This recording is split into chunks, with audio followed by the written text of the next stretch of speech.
안녕하십니까. 저는 스노우플레이크에서 솔루션즈 아키텍처를 담당하고 있는 신광철이라고 합니다. 제가 오늘 준비한 내용은 제가 스타트업에서 한 3년 정도 데이터 분석까지 했었는데요. 그것에 대한 도전과 실패와 그리고 어떻게 스노우플레이크에 오게 됐는지에 대한 내용이 되겠습니다. 제가 오늘 말씀드릴 내용은 크게 5가지고요. 처음엔 저의 커리어에 대한 얘기를 잠깐 들려드리고자 합니다. 두 번째는 C사에서의 도전과 실패이고요. C사는 여러분들이 새벽에 배송을 받기 위해서 주문하는 그 C사가 되겠습니다.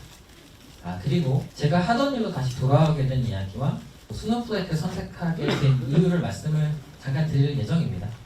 그 다음에 이왕 오셨으니 저희 스노우플레이크에 대해서 맛은 보시고 가셔야 될 것 같아서 그거에 대해서 잠깐 말씀드리고자 합니다. 먼저 저희 커리어에 대한 이야기입니다. 저희 커리어는 데이터와 데이터베이스로 가득 차 있습니다. 저는 되게 운이 좋게 군대도 소프트웨어 개발병이라는 것으로 근무를 했고요. 그래서 오라클 i9부터 좀 다룰 수 있는 행운을 얻었습니다. 그리고 제대를 하고 물론 학부를 졸업해서 1년 정도의 4학년 생활을 했지만 그 다음에 20대에 운 좋게 데이터베이스 컨설턴트 생활을 할 수 있게 됐고요. 주로 만진 DBMS는 오라클 10G와 11G이지만 전반적인 어떤 기업에서 데이터를 어떻게 다루고 전략적으로 쓰는지에 대한 컨설팅 능력을 키울 수 있었던 8년이었습니다. 그 이후에 데이터 분석과 빅데이터라는 키워드가 다시 나오면서 여기 잠깐 나오진 않았지만 멜론이라는 회사에서 데이터 분석가와 데이터 아키텍트 역할을 수행 잠깐 했었습니다. 그 이후에 C사에서 같이 데이터 분석가로 일해보자라는 뉴욕 증시에 상장된 그 회사에서 연락이 와서 일을 하게 됐고요. 주로 만졌던 SQL 엔진은 아마존 레드시프트 그리고 하이브 프레스토가 되겠습니다. 그리고 그 이후에 자율주행 스타트업에서 일을 하게 됐었고 PostgreSQL, RDS, AWS RDS를 사용하게 됐습니다. 그리고 지금은 1년 전쯤에 면접을 봐서 데이터 클라우드인 스노우플레이크에 근무를 하고 있습니다. 그래서 저희 커리어는 온프라미스부터 클라우드까지 여러 DBMS를 만졌고 그리고 어떤 데이터 전략적인 부분도 다룰 수 있는 그런 커리어를 가지고 있습니다. 네, 그 다음 C사에서의 도전과 실패를 말씀드리고자 합니다. 저는 아직도 그 회사에 입사했던 첫날을 기억합니다. 제가 시니어 데이터 애널리스트로 입사를 했는데요. 제가 입사를 하니까 프로덕트 오너 분께서 회의실에 오라고 했었습니다. 그때 임원분은 일단 소리를 지르고 계셨고요. 자기가 원하는 데이터가 안 나온다고. 그리고 저랑 같이 일하실 동료분이 있으셨는데 한 분은 울고 계셨고 한 분은 화나 계셨습니다. 그 이유는 임원분은 다그치고 PO는 엑셀 시트를 던져서 왜 데이터가 안 나오는지에 대해서 계속 그런 비생산적인 이야기만 했었기 때문입니다. 그래서 저는 그런 문제를 좀 해결해보고 싶어서 다음과 같은 데이터 인티그레이션 로드맵을 좀 제안해봤습니다. 제가 있던 팀이 데이터를 매니지먼트하는 제가 배송 시스템이 있었는데 데이터를 매니지먼트하고 분석하는 그런 팀이어서 그런 환경이 준비가 되어 있지 않았습니다. 일반 MySQL에서 어떤 지표를 뽑고 그리고 운영 시간을 뽑을 수 없기 때문에 주말에 뽑는다든지 아니면 밤에 추출한다든지 그렇게 할 수밖에 없는 환경이었기 때문에 이런 로드맵을 제안했었고요. 먼저 스텝 1 같은 경우는 데이터를 무조건 다 모아야 합니다. 그래야 저희가 원하는 그런 지표를 뽑을 수 있기 때문이고요. 그 다음에 두 번째는 데이터 톤지를 높이는 일을 해야 합니다. 일반적으로 싱글 소스 오브 트루라고 이야기를 하는데요. EDW를 구축하는 이런 방법이지만 좀 쉽게 용어를 써서 표현하긴 했습니다. 왜냐하면 같이 일했던 동료분들이 어떤 데이터 엔지니어나 그런 분들이 아니고 대부분 소프트웨어 엔지니어 분들이었고 비즈니스 스택 소드가 많았기 때문에 좀 풀어서 설명을 했었습니다. 그리고 그 이후의 단계가 되면 지표를 마음껏 뽑을 수 있는 표현은 매트릭 에이저 서비스라고 했는데 마음껏 쿼리를 날리고 혹은 BI2를 쓸 수 있고 이렇게 데이터가 잘 식별이 되고 찾을 수 있다면 프레딕션 같은 것도 자유롭게 해볼 수 있겠습니다. 그래서 이 부분을 좀 더 쉽게 설명하기 위해서 다음과 같은 하버드 비즈니스 리뷰에 있는 이런 것도 가지고 좀 설득을 해봤습니다. 그 당시의 단계에는 조인도 할 수 없고 데이터를 쉐어도 할 수 없고 쿼리할 수 없는 그런 단계였는데요. 데이터를 모아야지 우리가 아는 현실을 판단할 수 있고 그 다음에 데이터 품질을 올려야 좀 더 명확한 의견을 나눌 수 있고 좋은 요구사항을 낼 수 있겠습니다. 그 이후에는 지표를 마음대로 뽑을 수 있는 그런 매트릭 팩토리라는 개념을 제시했었습니다. 그래서 고급 분석도 가능하게 만드는 것이 저의 목표였지만 그렇게 잘 되지는 않았습니다. 제가 이렇게 제안했던 이유는 데이터 통합 로그인을 하기 위해서 인력을 받고 그리고 프로젝트 우선순위를 조정하기 위함이었었는데요. 그런 부분이 처음에는 임원분께서 오케이 하셨지만 다른 우선순위로 잘 진행되지는 않았습니다. 대부분 회사에서 그럴 가능성이 크기는 합니다. 왜냐하면 데이터를 먼저 신경 쓰기보다는 먼저 비즈니스의 더 중심적인 의사결정을 하시기 때문에 약간 우선순위가 밀릴 가능성도 있기는 합니다. 그래서 그 당시에 있던 어떤 현황을 보면 배송 시스템이었기 때문에 같은 개념이 세 개가 중복되는 것을 제가 분석을 해서 보고도 했었습니다. 이 얘기는 같은 일을 3번 하고 그리고 배송 관련된 지표를 한다면 3번 비교를 하고 필터링하고 해야 하는 그런 비효율이 있었다는 얘기가 되겠습니다. 그래서 이것은 데이터가 중복이 되고 하는 이유는 무언가 이를 비효율적으로 한다는 이야기가 되겠고요. 데이터뿐만 아니라 어떤 조직적인 관점에서 고민을 해봐야 되는 그런 문제가 되겠습니다. 그래서 덕분에 저는 그 회사의 배송 프로세스를 거의 완벽하게 이해할 수 있었지만 이런 어떤 페인 포인트들도 이해하고 있었기 때문에 어떤 지표를 만든다든지 데이터를 품질을 체크하는 것이 그만큼 복잡했다는 의미가 되겠습니다. 하나 더 말씀드리고 싶은 것은 데이터를 품질을 올리는 방법을 2가지로 저희는 좀 해볼 수 있겠습니다. 공격과 수비라고 나와 있는데 제가 말한 것은 아니고 아래에 있는 링크를 보시면 데이터 전략을 전통적인 EDW 방법으로 싱글 소스 오브 트루를 만드는 방법이 대부분 하시는 방법입니다. 약간 비판을 받기도 합니다. 그 이유는 시간이 좀 오래 걸리고 어렵다는 이유가 되겠습니다. 그래서 스타트업 같이 아니면 빨리 비즈니스 매트릭을 만들고 싶으시다면 먼저 어떤 스타 스키마나 마트를 만드는 공격적인 방법을 먼저 쓰셔도 무방합니다. 그러나 우리가 결국에 데이터를 분석하고 수집하는 것은 통합을 하고 어드밴스드한 어널리틱을 하기 위함이기 때문에 통합을 고려한 그런 3번째 스텝 3를 고민하시는 것이 좀 더 미래를 위해서는 좋겠습니다. 제가 항상 드리는 말씀이 하나 있는데요. 데이터 애널리틱 밸류 체인이라고 말씀을 드립니다. 데이터부터 리포팅을 하고 그 다음에 분석을 해서 액션을 하고 밸류를 하는 일련의 데이터 분석을 하고 가치를 얻는 과정을 데이터 밸류 체인이라고 대부분 이야기를 하는데요. 이거는 옵티마이제이션, 최적화하는 것이 저희 목표이긴 했습니다.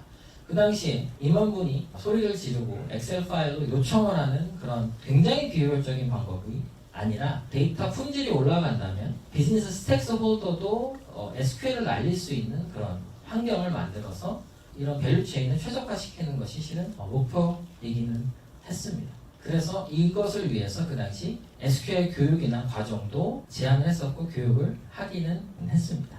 이런 과정을요. 거의 유료 과정에 가까운 과정을 제공을 했었고요. 아쉽게도 데이터 품질이 올라오지 않았기 때문에 이런 SQL이나 혹은 데이터 분석하는 방법을 익히실 수 있었지만 데이터를 해석하는 부분에서는 많은 페인 포인트가 있었습니다.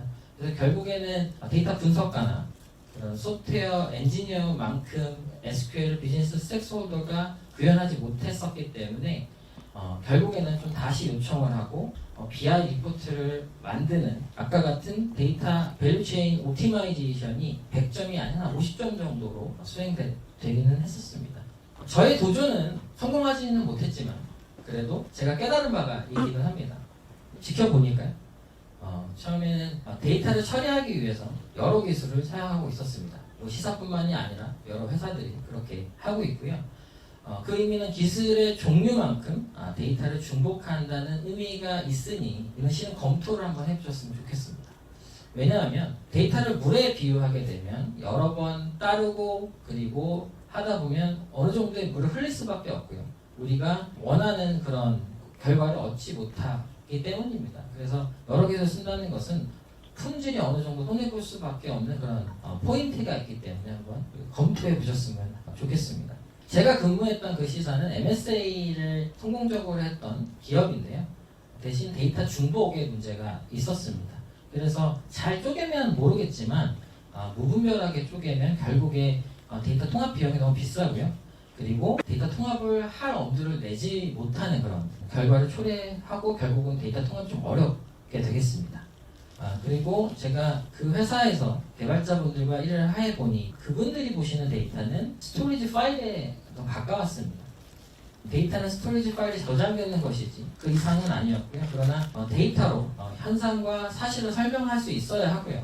그리고 그 사실을 질의해서 언제든지 답을 얻을 수 있도록 정규화해 놓은 것이 실은 데이터베이스가 되겠습니다. 우리는 언제든지 데이터베이스에 쿼리를 알려서 질문을 해서 우리가 원하는 걸 얻을 수 있어야 되는 거거든요.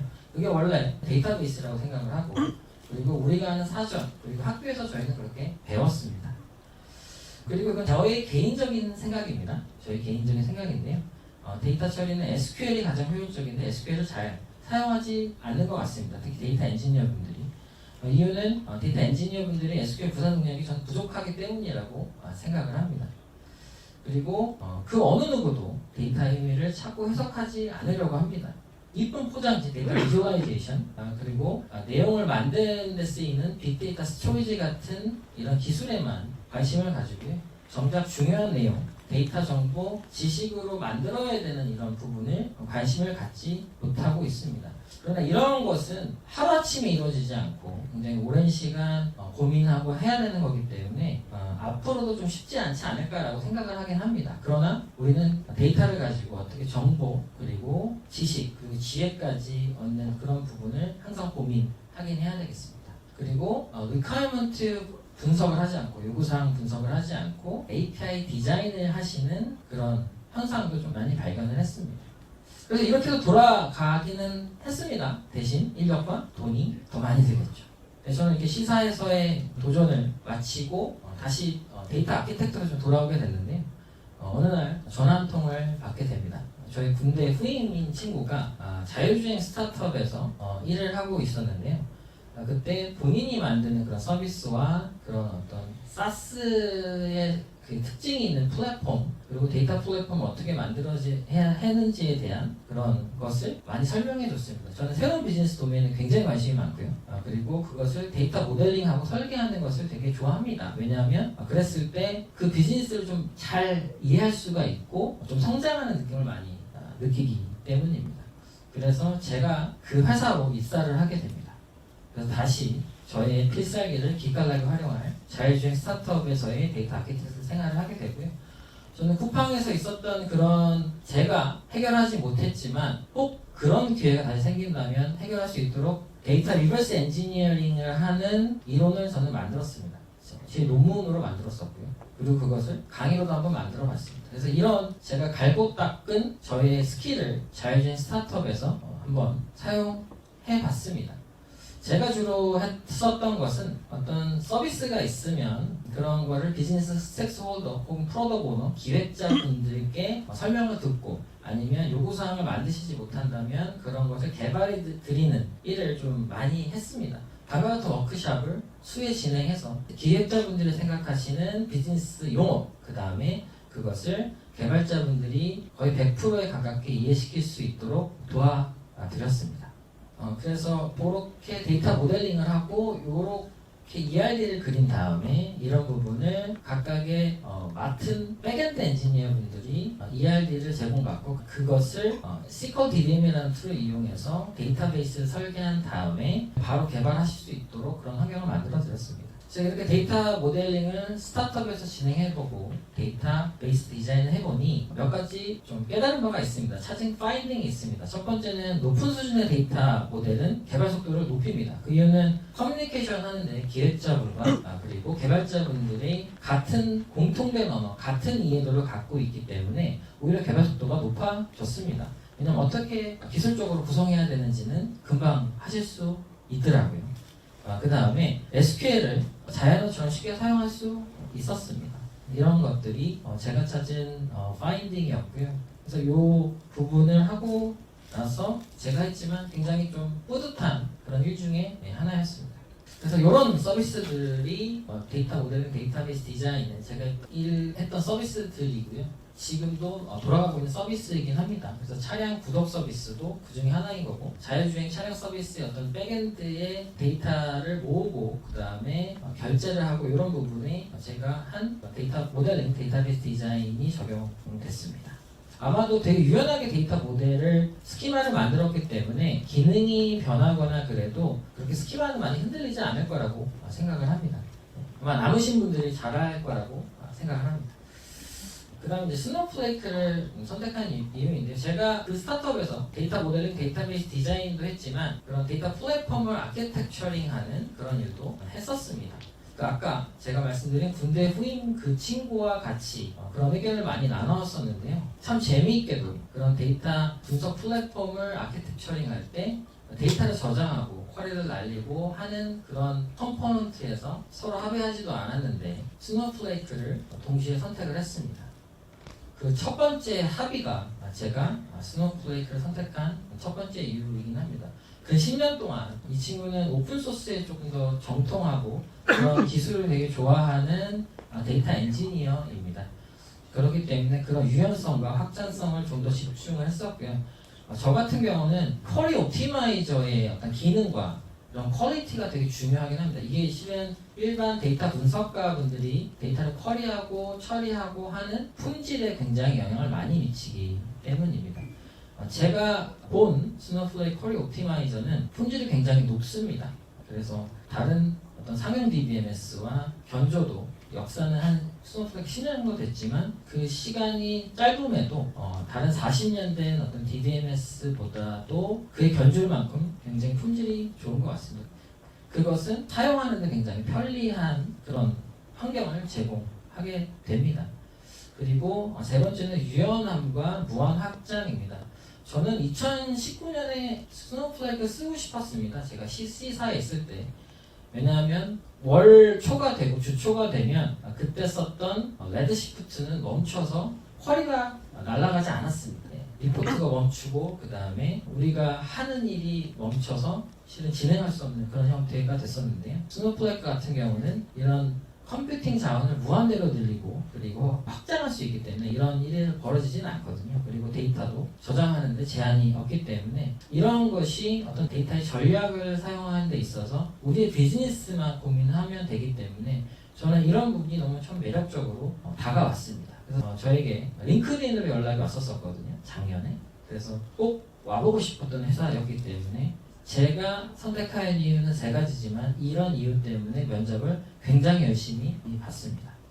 그리고 오늘 제 발표에서 제일 중요한 장표입니다. 제일 위에 보시면 스노플레이크는 데이터 클라우드다라고 적혀있지 않습니까? 아마 제 발표가 끝나고 저희 부스에 가시면 퀴즈가 있습니다. 그래서 아마 스노플레이크는 하고 데이터 클라우드다라고 답을 하시면 보너스를 드릴 겁니다. 그래서 다 제 내용 잊어버리셔도 스노플레이크는 데이터 클라우드다라고 일단 기억해 주셨으면 되게 좋겠습니다. 왜냐하면 도넛이 여러분께 가게 될 것입니다. 세 가지 이유는 아니지만 제가 실은 또 선택한 이유가 있긴 합니다. 제가 요즘에 보는 책인데요. Building the Snowflake Data Cloud라는 책입니다. 어떤 관계형 데이터 기법이나 SQL을 잘 하시는 분이 있으면 저희 제품 좀 익히기가 좋습니다. 러닝 커브가 짧거든요. 그래서 도입을 하실 때 기존에 이런 스킬셋을 가지고 있는 성향이 있다면 저희 제품을 어댑션하기 좋기 때문에 그런 부분도 같이 고민해 주셨으면 좋겠습니다. 아키텍처는 짧게 한번 보도록 하겠습니다. 저희 제품을 설명하는 장표이고요. 저희 스노플레이크는 Unstructured, Semi-Structured, Structured 데이터 모두 받아들일 수 있습니다. 그리고 데이터 웨어하우스 뿐만 아닙니다. 저희는 그것은 하나의 워크로드일 뿐이고요. 데이터 레이크도 저희는 같이 수용할 수 있겠습니다. 그리고 내년 정도 되시면 OLTP까지 분석 데이터와 어널리틱 데이터를 하나의 플랫폼에서 경험하실 수 있겠습니다. 그리고 그것을 통해서 데이터 엔지니어링, 사이버 시큐리티, 그리고 데이터 사이언스 ML, 그리고 애플리케이션도 저희가 스트림릿이라고 하는 오픈소스가 저희 쪽으로 통합이 될 거거든요. 그래서 그런 부분도 같이 쉽게 하실 수 있겠습니다.